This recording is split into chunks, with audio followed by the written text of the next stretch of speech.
सरकारी नौकरियों में अन्य पिछड़ा वर्ग यानी ओबीसी आरक्षण के तहत क्रीमी लेयर को मिलने वाले लाभों को लेकर सुप्रीम कोर्ट ने गंभीर चिंता जताई है।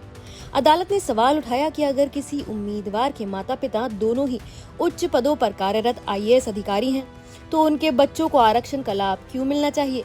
कोर्ट ने कहा कि सामाजिक और आर्थिक रूप से आगे बढ़ चुके परिवारों को लगातार आरक्षण का लाभ मिलता रहा तो आरक्षण व्यवस्था का मूल उद्देश्य प्रभावित हो सकता है। Justice BV. नागरत्ना और जस्टिस उज्जवल भुइयां की बेंच ने ये टिप्पणी कर्नाटक हाईकोर्ट के एक फैसले को चुनौती देने वाली याचिका पर सुनवाई के दौरान की।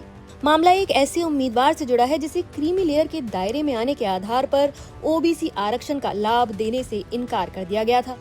सुनवाई के दौरान सुप्रीम कोर्ट ने कहा कि शिक्षा, आर्थिक सशक्तिकरण और बेहतर सामाजिक स्थिति के साथ समाज में गतिशीलता आती है।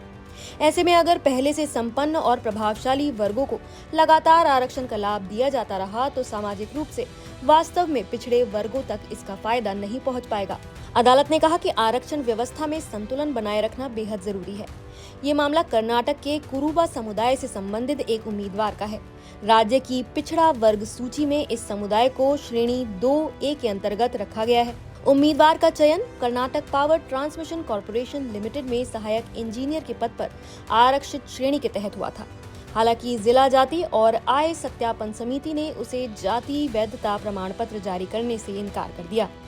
समिति ने पाया कि उम्मीदवार के माता पिता दोनों सरकारी कर्मचारी हैं और परिवार की आय लगभग 19.48 लाख रुपए है, जो ओबीसी क्रीमी लेयर की निर्धारित सीमा से काफी ज्यादा है। वर्तमान नियमों के अनुसार ओबीसी आरक्षण में क्रीमी लेयर की आय सीमा सालाना 8 लाख रुपए तय की गई है।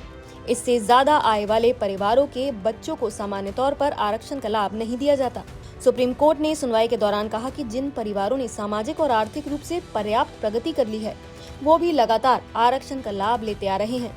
अदालत ने माना कि उच्च शिक्षा और बेहतर आर्थिक स्थिति से सामाजिक प्रतिष्ठा भी बढ़ती है, इसलिए आरक्षण का लाभ उन वर्गों तक पहुंचना चाहिए जो वास्तव में सामाजिक रूप से पिछड़े हैं। वहीं याचिकाकर्ता की ओर से वरिष्ठ वकील शशांक रत्नू ने अदालत में दलील दी कि सरकारी कर्मचारियों के मामले में केवल वेतन को क्रीमी लेयर तय करने का आधार नहीं बनाया जा सकता।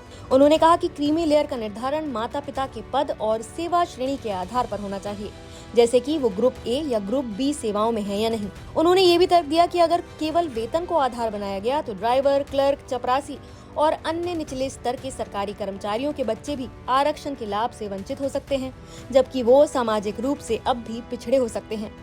इससे पहले ये मामला कर्नाटक हाईकोर्ट में भी लंबी सुनवाई का विषय रहा।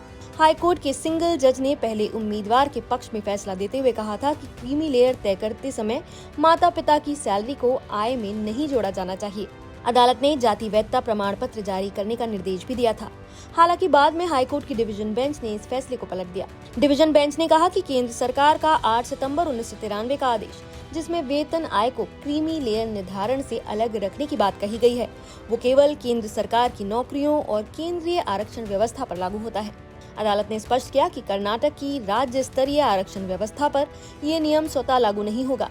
अब सवाल यही है कि क्या आरक्षण का लाभ सिर्फ आर्थिक और सामाजिक रूप से पिछड़े लोगों तक सीमित होना चाहिए या फिर क्रीमी लेयर के संपन्न परिवारों को भी इसका फायदा मिलता रहना चाहिए। सुप्रीम कोर्ट की इस टिप्पणी पर आपकी क्या राय है, हमें कमेंट करके जरूर बताइए।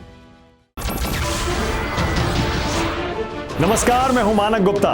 अगर आपको हमारा ये वीडियो पसंद आया हो तो इसे लाइक और शेयर जरूर करें, और हाँ, हमें सब्सक्राइब और फॉलो करना ना भूलें ताकि आप देश और दुनिया की कोई खबर मिस ना करें। तो जुड़े रहिए हमारे साथ और देखते रहिए न्यूज़ 24।